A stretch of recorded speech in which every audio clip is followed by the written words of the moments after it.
صل على سيدنا محمد وعلى آل سيدنا محمد وعلى أزواج سيدنا محمد. أكبر الله أكبر لا إله إلا الله. الله أكبر لا إله إلا الله. الله أكبر الله أكبر. الله أكبر الله أكبر لا إله إلا الله. الله أكبر الله أكبر ولله الحمد. الله أكبر لا إله إلا الله. الله أكبر لا إله إلا الله. الله أكبر الله أكبر ولله الحمد. لا إله إلا الله.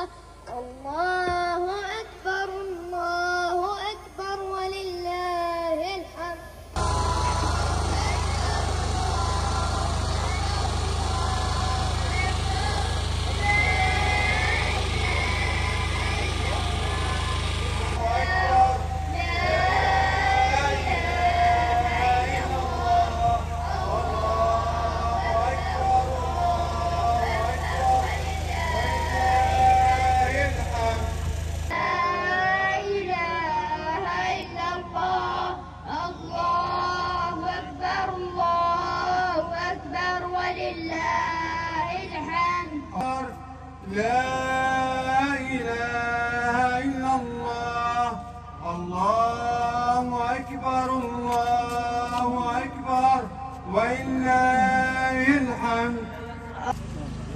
الله أكبر.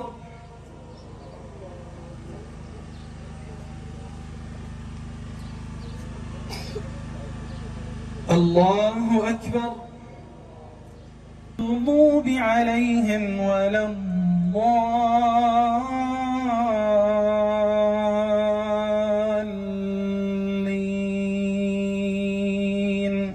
آمين.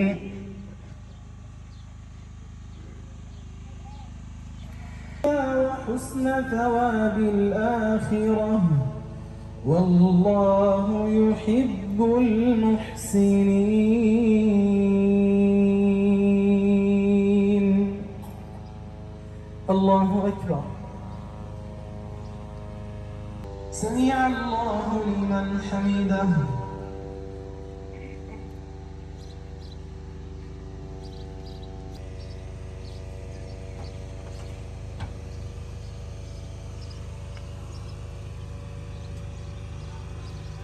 الله أكبر. الله أكبر. الله أكبر.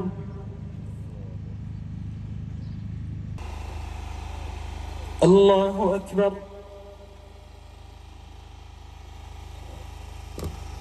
الله أكبر.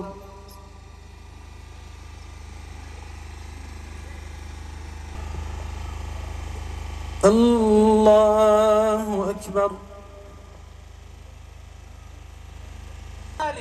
نعظم هذا اليوم كما أراد الله، ويعلم الله جل في علاه أننا وددنا أن نتقرب إلى الله جل وعلا في هذا اليوم وذبح القرابين قربة لله جل وعلا وإبنائكم الشهداء. تدافع الناس وسعوا بين الصفا والمروة، حرمكم منها هذا العدو المتغطرس، ومع ذلك لا زلتم متشبثون واثقون برب. هذا العيد عاد العيد على غزة، ولا زالت غزة متمسكة واثقة بربها جل وعلا. عاد العيد على أهل غزة، ولا زال أهل غزة محسنون الظن بربهم. عاد العيد على أهل غزة، ولا زال أهل غزة ما فرقوا وما بدلوا وما رضوا بالخنوع.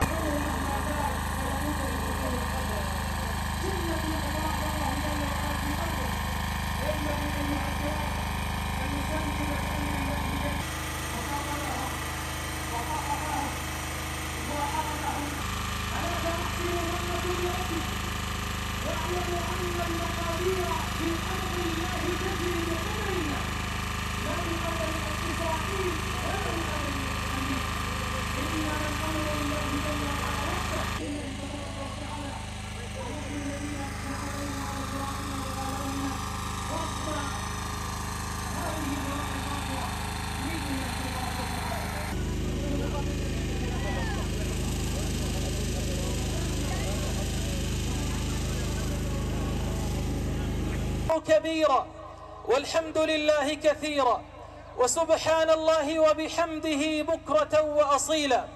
الله أكبر الله أكبر الله أكبر. نعم أيها الكرام، نعظمه بتعظيمنا لهذا اليوم المبارك الميمون. ذلك أيها الكرام لأننا على هذه الأرض نؤمن أن الملجأ الآمن والوحيد هو الملاذ الآمن ربنا جل وعلا من فوق 7 سماوات. نعم أيها الكرام، ذلك لأن الله جل وعلا يقول: ذلك ومن يعظم شعائر الله فإنها من تقوى القلوب.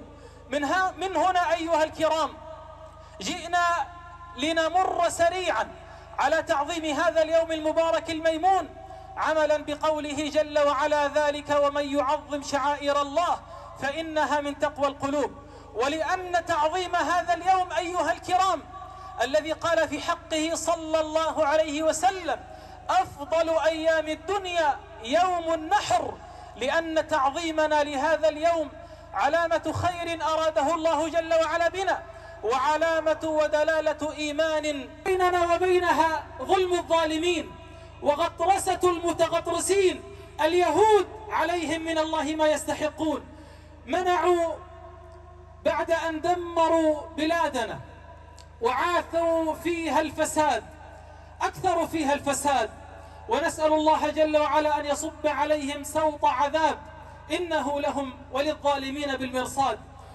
دمروا بلادنا وعاثوا فيها فسادا، وتسلطوا على الحجر والشجر وعاثوا فيها أنواع الخراب، ومع ذلك أرادوا أن يحاربونا أيضا أيها الكرام بأن يحولوا بيننا وبين شعيرة الله تبارك وتعالى بذبح القرابين لله تبارك وتعالى. ولقد شاهد العالم ظلم هذا العدو الذي تسلط على الحجر والشجر والبشر، الذي جوع هذا القطاع والذي عاث فيه الفساد. شاهد العالم وتخاذل العالم عن نصرة هذه الطائفة المظلومة المقهورة، والعالم أجمع يعلم أننا أصحاب الحق وأن الحق معنا،